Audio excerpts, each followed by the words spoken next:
Di sebuah desa kecil di pinggiran Kabupaten Banyuwangi, berdiri hamparan perkebunan buah naga seluas mata memandang. Orang-orang kini mengenalnya sebagai Kebun Surya Dragon Farm, salah satu kebun buah naga terbesar dan paling sukses di Jawa Timur.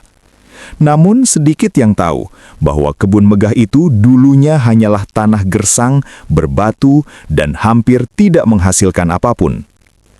Kisah ini adalah perjalanan seorang lelaki bernama Surya Wijaya, seorang petani sederhana yang menolak menyerah pada nasib dan berani mengambil risiko ketika orang lain menganggapnya gila. Pak Surya lahir dari keluarga petani sederhana. Ayahnya menanam padi, ibunya membantu menjual hasil bumi di pasar. Sejak kecil, Surya terbiasa melihat orang tuanya bekerja keras tanpa libur. Namun, meski kerja mereka tak pernah putus, penghasilan tetap saja pas-pasan. Ketika remaja, Surya mulai memikirkan sesuatu. Harus ada cara lain, harus ada tanaman yang bisa tumbuh di tanah kering desa ini. Pada tahun-tahun itu, ia merantau ke Bali menjadi buruh kebun. Di sanalah ia pertama kali melihat buah naga. Tanaman aneh berjuntayan yang tumbuh di tiang beton, tetapi menghasilkan buah cerah yang indah. Harganya mahal, dan perawatannya tidak seribet tanaman hortikultura lain. Surya menyimpan mimpi itu dalam hati. Ia berjanji pada dirinya sendiri. Suatu hari, aku akan punya kebun buah naga sendiri.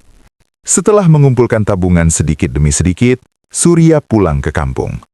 Ia membeli sepetak tanah yang bahkan oleh warga desa dianggap tidak berguna. Tanah berbatu, panas, dan jauh dari sumber air.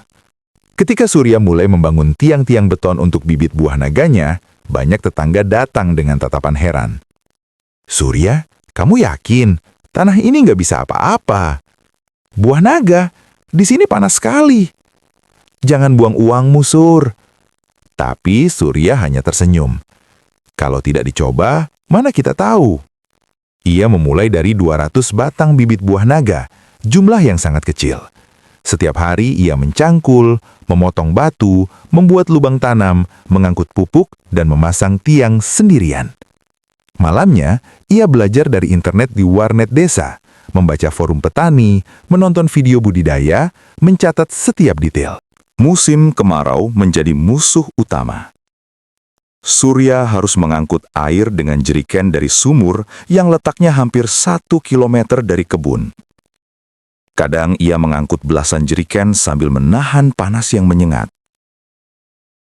Sampai suatu hari, ketika ia pulang membawa air, beberapa tiang beton tumbang diterjang angin kencang. Bibit patah. Surya duduk di antara tiang-tiang yang roboh, kelelahan.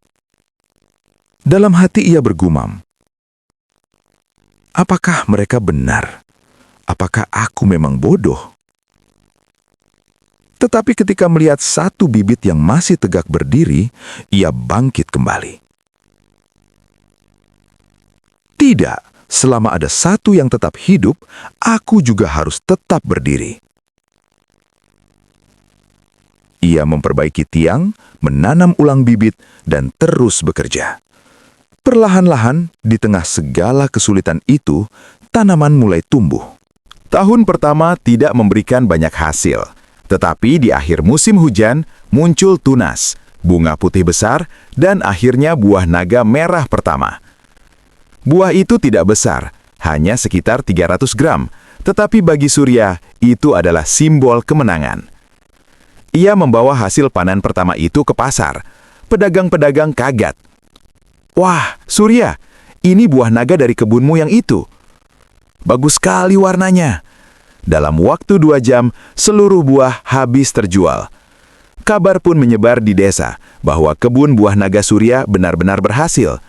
Tetangga yang dulu meragukan mulai bertanya-tanya bagaimana caranya menanam buah naga. Tahun berikutnya, Surya memperluas kebun menjadi 1000 batang. Ia mulai mempekerjakan beberapa pemuda desa. Ia membuat sistem irigasi tetes sederhana menggunakan drum air dan selang perforasi. Hasil mulai meningkat signifikan. dari ratusan kilogram menjadi bertonton. Surya kemudian membuat branding untuk kebunnya, Surya Dragon Farm. Ia belajar memotret produk dengan ponsel, membuat akun media sosial, dan menawarkan paket panen wisata. Tidak disangka, beberapa kafe dan hotel di Banyuwangi menjadi pelanggan tetap.